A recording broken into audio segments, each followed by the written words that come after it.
ஓம் சக்தி. ஓம் சக்தி. ஓம் சக்தி. இங்கே நடைபெறுகிற வேள்வியை பார்த்து அமைதியாக இருந்தாலே உங்களுக்கு பயன் உண்டு. தியானம் செய்த பலன், யோகம் செய்த பலன் உண்டு. இந்த மந்திர ஒலிகள் உங்கள் உடம்பின் மேல் பட்டால் பெரும் பயன் உண்டாகும். இது அன்னையின் அருள்வாக்கு.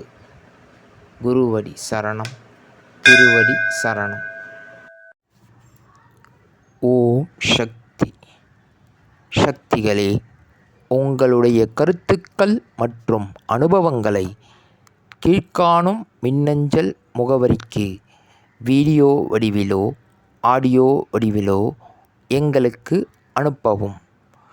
மற்றும் மறுவூர் மகிமை யூடியூப் சேனலை சப்ஸ்கிரைப் செய்யவும். ஓம்